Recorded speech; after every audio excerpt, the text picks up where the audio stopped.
Okay, whoa, what did they do here? Oh my gosh, this looks like a real facelift. A full facelift. Because normally when we think about facelifting, we think about tightening up the lower third of the face and the mid face. If we're doing the upper part of the face, that's usually brow lifting, and the attempt is usually made to try to conceal the incisions. In the case like this, they've done very little to conceal incisions. The incisions are literally all around her face. This is far from ideal as far as how the incisions ultimately heal, because they're not really hidden within the hairline. You can see she has an M-shaped hairline, and yet they continue this incision just in front of the hairline, not really putting much effort into hiding it within the hairline itself. And then the incisions that come around here, well, the sideburns are now completely wiped out. It's just like a continuous incision. So I don't think this is ideal. Guys, welcome back to my channel. Today I have a video for you guys all about facelift and Botox and fillers. So guys,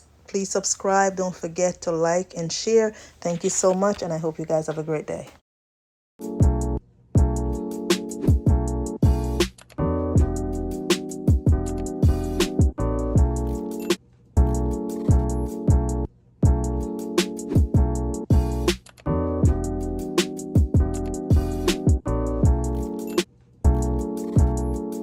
Guys, some of these surgery result looks 20 and 30 years younger, but it does not look very natural to me. What is your opinion? Don't forget to comment.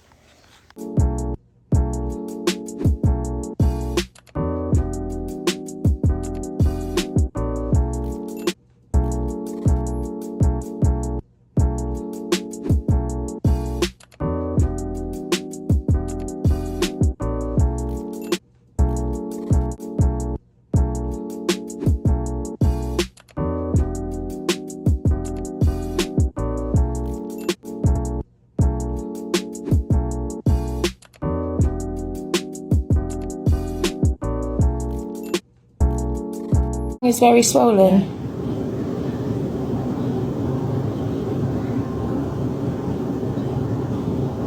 But you can sleep. He says you can sleep if you want to. Yeah, you can. But just keep that left arm straight.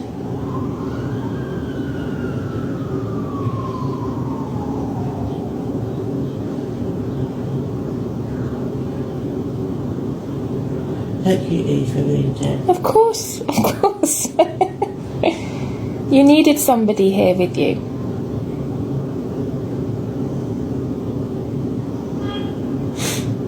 Yeah. Did you go out? No, I haven't been out. I just had a sleep. But I was talking to the other people across the room, yeah. And I'm going to go to the supermarket with her companion this evening, right. So I can pick us up some things. I'll get you a big, massive bottle of water. Please. Can I drink? When they come back, I'll ask them. Yeah. I'm sure you probably will, but I don't know. I'll ask them. Yeah, so my tongue feels like it's on fire. Yes. Are you warming up a bit now? No. Okay. Well, the heater is on full blast, so I'm sweating one out. Sorry. It's okay. Don't worry. But no. It's all done. You're all sorted. Good. Yeah? All done. This idea that filler is going to lift the face is just fucking bullshit. Wild. I love the direct, honest advice on there. Way to go straight to the point. It is true. A lot of people come in saying I put some filler in the cheek and it's going to lift the jawline. I really don't see very much of that. I've even people come in and say, let's pull that filler in and then it's going to lock your face upward. I mean, this stuff is liquid. It's not really going to hold it up there like hooks. And I don't even see good results from thread lifts. They tend to drop back in about 6 to 8 weeks. So when you're really thinking lifting, the best thing is still a facelift. That's really going to tighten the jawline. It's really going to lift and elevate. And that's truly what she's saying and talking about, is when you're going to lift the face, you really want to look younger. Unless you're trying to really bloat up your face and get away without doing surgery, you're not going to have the best result. You're not going to have the best look. You're not going to look in proportion, particularly if you're thin and you want to look lifted and you just fill your face up with excessive filler, then you're looking out of proportion because your face just looks puffy and fat, and that doesn't fit with the rest of your body. So everything has its place. Everything has a usefulness. but some things can't do everything. Facelifts don't do everything either, but fillers also don't lift as well as a facelift can. Plastic surgery is going wrong, part 3. Emmeline Nguyen was a young teen who wanted to get breast implants. Go down. The doctors put her under anesthesia and left for 15 minutes without watching her. And when the nurse came back, she noticed she was blue and in a coma-like state. Turns out she went into cardiac arrest before the procedure even began. They left her there for 4 hours instead of calling the cops. When Emmeline woke up, she was in a vegetable state, unable to really talk or even move. Her parents believe she's either gone now or literally trapped inside of her own body. Other doctors believe there was too much anesthetic used. Be careful who you trust working on your body. Like this video for part 4. Mini facelift, eyebrow lift, and a bleph at 41. Let me give you an update.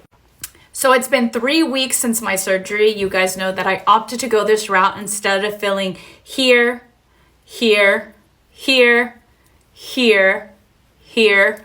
Opted for a mini facelift, which really just addresses the bottom half to address the smile lines, the jowls, and the jawline. Also had hooded eyes and I had the bleph with the brow lift combo. I'm not fully healed yet. I'm still very, very swollen. I did post it before and after so far, but again, this is nowhere close to the final result, but thus far, I'm really happy with the outcome. Not searching for perfection, but just something better than what I had before. And I didn't want to do filler because filler, well, it doesn't always go away and it migrates. Everybody knows that no matter who you go to, no matter how old you are, filler is going to migrate. My scars are pretty invincible. You guys had asked me for them. There is my brow scar. There is my lid scar. And then the scar for the lift, you can still see it's healing here, but you don't see anything here. Pain was only day 1. My doctor was Dr. Doolin in Plano, Texas. He did such a great job and his staff is just phenomenal. So I've had a really great experience. With this procedure, how I should come out looking is really just refreshed, really just youthful and I don't know, I guess alive. Where before with the hooded eyes, I kind of looked a little bit more tired. I had this heaviness here because the jowls were starting to come out. This was really heavy. So I felt like it aged me when like the rest of my face was like, my skin is great, right? I have phenomenal skin. And I feel like this area here was really what was affecting the overall look. I can't wait to continue to see the results because I am still, really, really swollen.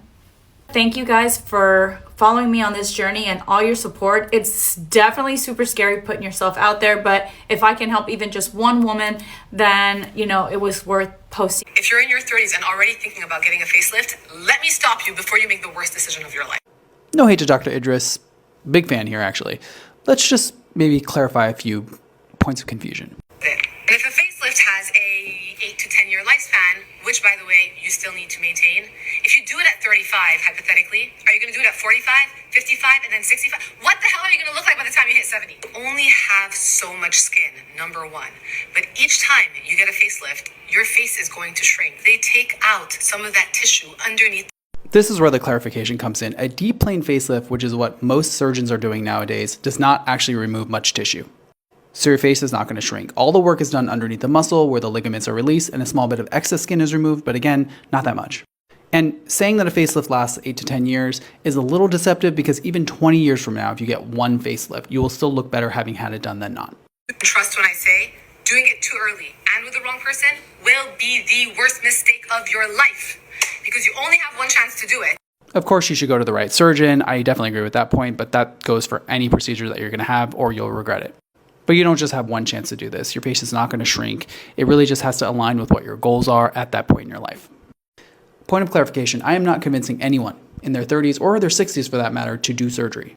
Your anatomy and your aesthetic goals are really what's going to dictate what's right for you. So if you've got a lax neck and jowls and you're in your late 30s, but you want a non-surgical treatment to give you a sharp neck and jawline, that procedure does not exist. It is a face and neck lift.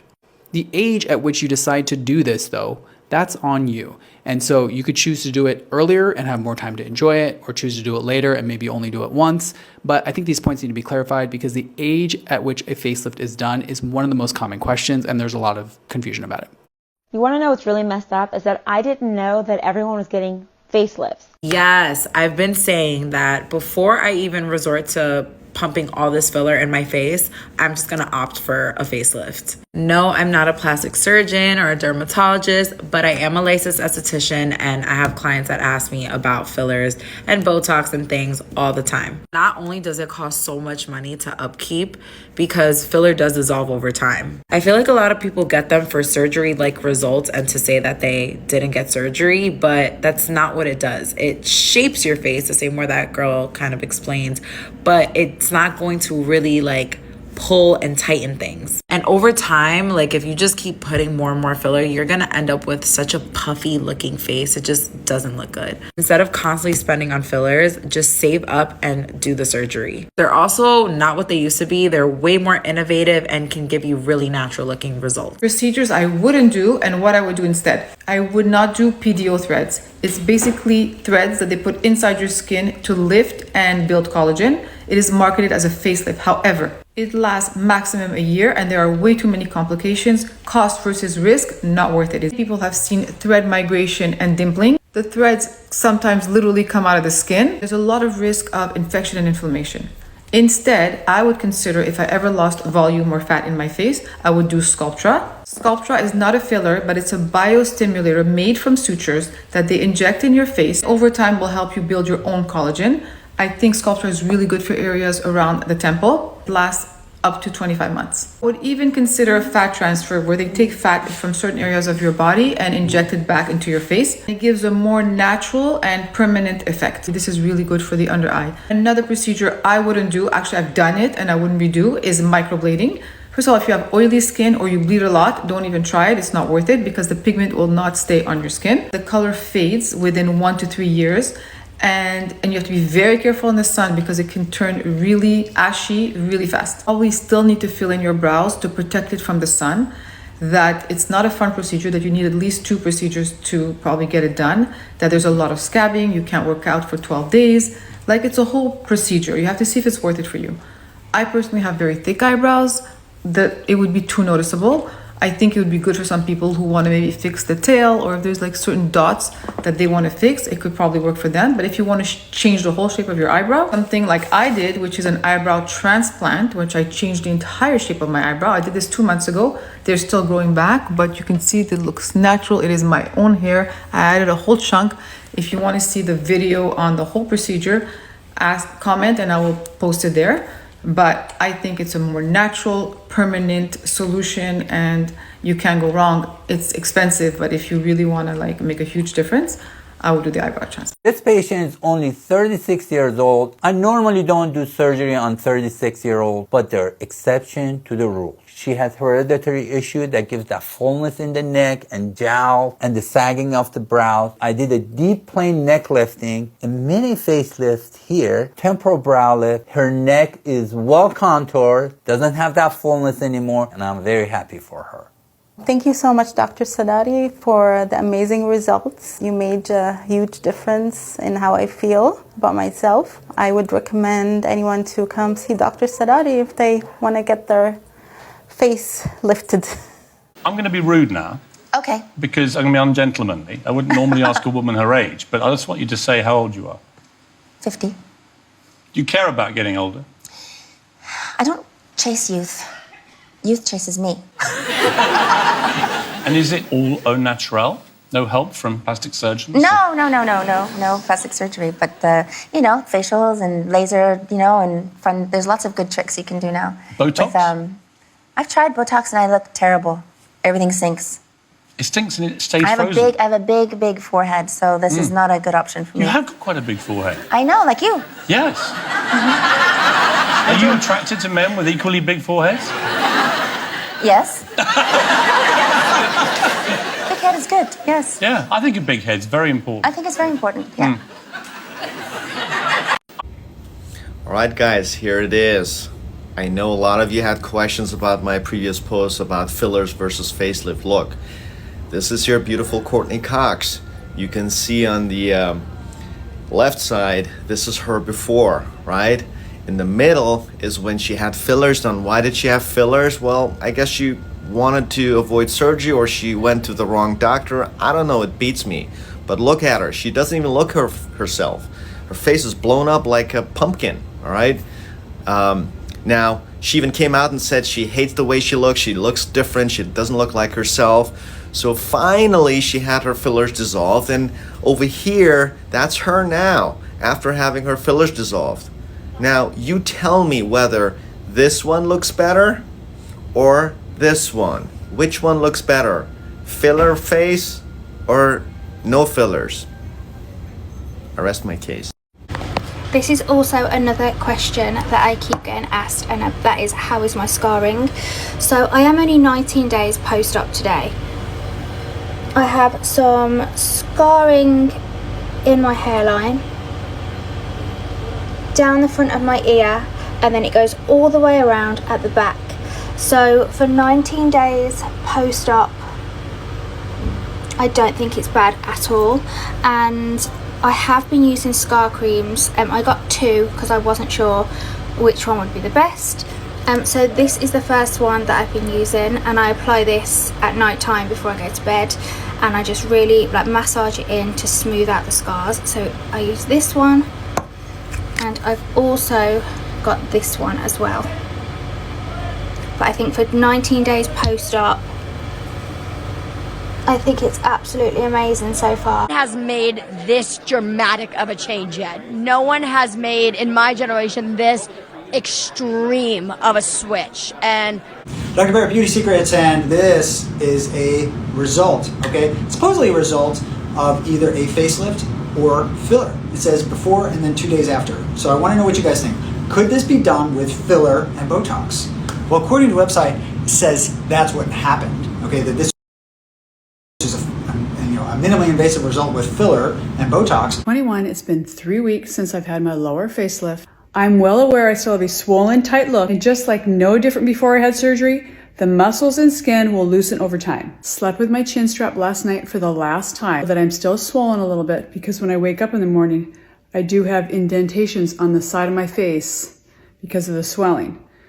From what I've read, it's normal for the swelling to last from 3 to 8 months. The scars to continue to heal for up to 12 months. The sutures in front of my ear are pretty much all healed.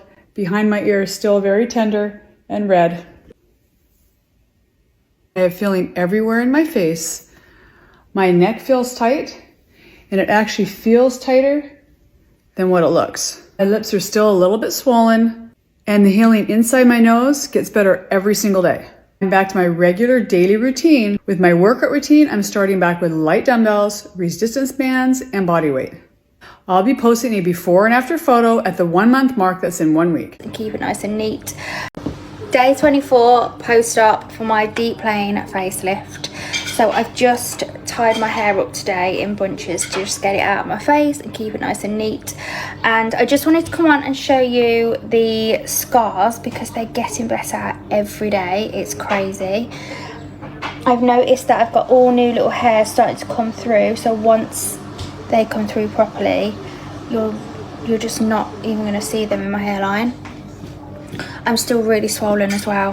My cheeks, someone asked me the other day if I'd had something done to my cheeks, and I haven't. I've just got real natural high cheekbones.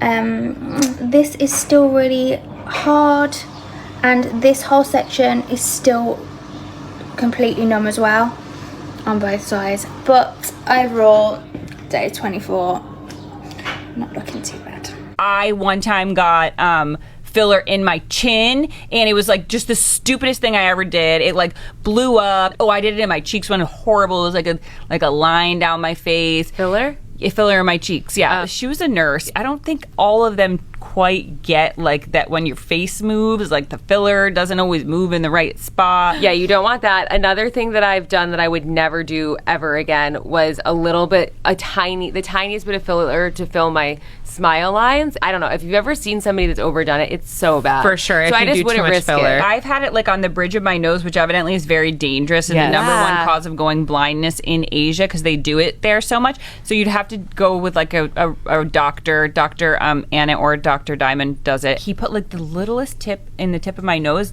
and it like gives this like elfy look. I really liked it. What's the price of a facelift, and what does that include? A facelift by me is a little under $12,000. That includes essentially from here down to here. Includes the neck tightening, the cheek lift, redraping of the skin, and that also includes fat grafting to any areas that you need. It's not even funny. I hate it so much.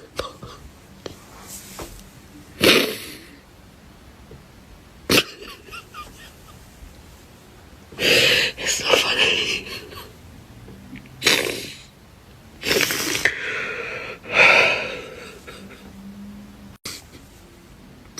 It's not even funny.